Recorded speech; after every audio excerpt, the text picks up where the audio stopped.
Probably the single most iconic depiction of emotion from the Impressionistic era in art, Edvard Munch's The Scream has a special place in the history of art, and in the lives of those who have seen it.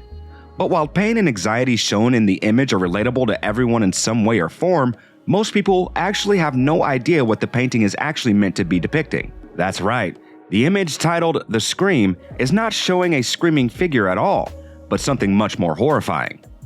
But first, let's backtrack a bit. Born in what is probably the most complicated time in art history, when people went from painting stuff like The Birth of Venus by Bouguereau to things like Van Gogh's Starry Night, it is safe to say that Edvard Munch had an interesting artistic upbringing.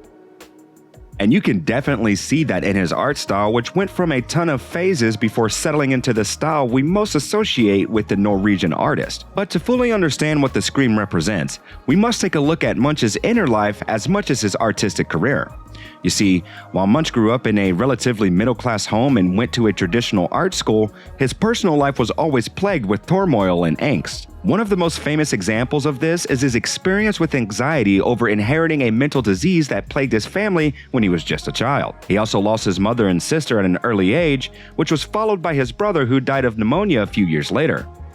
As a result, he had to live with his father and grandfather, both of whom also suffered from depression for the entirety of their lives. If that wasn't enough, when he started expressing an interest in art, his father, a fundamental Christian, denied him any support as he considered the profession unholy. He even told his teenage son that the death of his mother and sister was divine punishment for their sins. Talk about trauma. As a result, themes of melancholy and anxiety grew to be a big influence in Munch's later work. Another thing that inspired his art was the people around him. You see, while he had come into the art world at the twilight of the classical era with its hyper-realistic image, as he grew, the works of impressionists like Van Gogh and Monet had started getting more popular, and their radical methods of depicting emotions, and Van Gogh's own relationship with mental illnesses, drew Munch to newer artist styles like Impressionism and Symbolism, which, when combined with his personal turmoil and the simplicity of the minimalism of the Scandinavian art school he was part of, created an art style distinctly his own. And nowhere is all of that better depicted than in The Scream, his most famous work. As anyone who has seen the painting can attest, the piece itself is very simple. It shows only 3 proper subjects, 2 barely visible in the background and the main iconic face in the front. Even the background is super simple with a fjord, which is a narrow inlet of the sea with 2 distant boats. And to cap it all off, all of that is done using different shades of the same colors. But don't be deceived, because while the basic painting stuff itself is simple, the composition is nonetheless masterful. The canvas can be divided into 3 main segments, a rectangular sky at the top, and 2 triangles made up of the bridges and the fjord respectively. But not only are there segments, all perfectly proportioned, but their color values, brushwork, and even geometry are also all deceptively well done. And then there are the figures themselves. The main iconic face with its dissolving body and horrifying expression is not just as striking to see the 100th time as it is the first. And the empty, faceless, distant pair in the background also adds a profound sense of loneliness and emptiness to the canvas. Many people think that the expression of the main figure is partly inspired by the way that Peruvian mummies used to be buried. And having taken a look at some of their images, I can definitely see it. Another important thing to note is that there isn't one definitive version of The Scream. In fact, Munch painted 4 separate versions, 2 in paint and 2 in pastels, and later on, he even created a lithograph version from which several dozen other prints were created. And yet, the horror and loneliness of the painting are just as striking in each of them.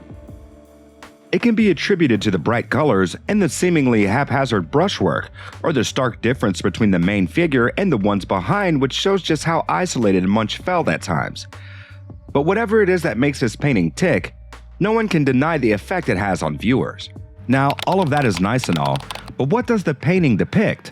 Well, most people assume that it depicts the main figure screaming in a cathartic expression of anxiety and dread. And seeing how, as the painting is called The Scream, paired with the fact that the figure is visibly in distress and has a fully open mouth, that analysis is definitely reasonable. But here's the thing. Munch has not only revealed the meaning of the painting, but we actually have the exact location and time that is being shown in the canvas. That's right. In a diary entry titled Nice 22nd January 1892, Munch spoke about the exact instance that inspired him to paint the scream, saying, "One evening I was walking along a path. The city was on one side and the fjord below.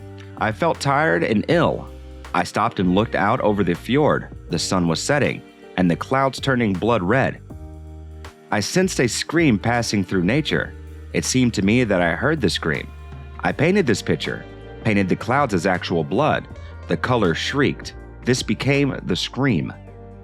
The instance he is referring to is generally thought to be about a particular evening in an area called Ekibarosin on the outskirts of Kristiania, Munch's hometown.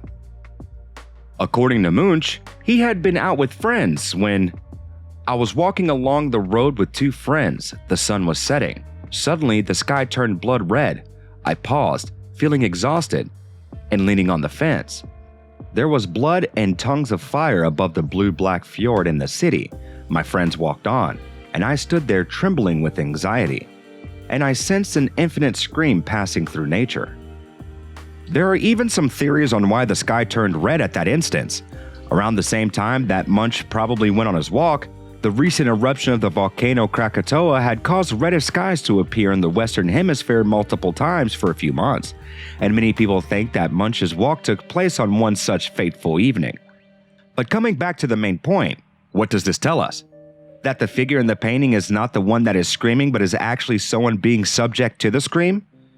And once that information is revealed, not only is it easier to see, but the painting also has another layer of horror added to it.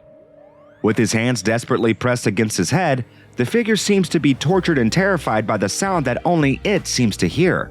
And the open mouth starts looking more like a desperate cry for help than a cathartic yell. It even makes the empty figures in the background more horrifying, as instead of ignoring the main figure as in the usual interpretation, here they are completely cut off from the figure's experience. Just like many of the friends and families of the people suffering from depression can't seem to get through to them in times of need. It might shock you to know, but its 5 different versions and its completely overlooked interpretations are not the only thing that people forget about the scream.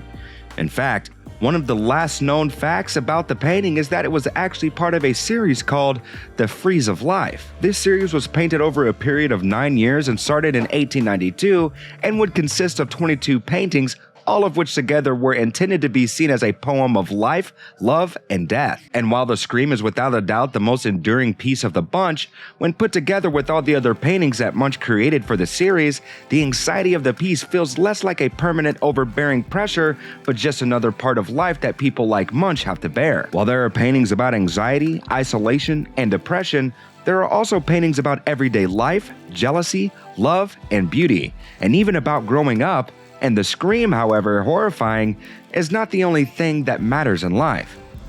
And all of those things, when combined, truly show why the scream and Munch as an artist have endured so well for so long.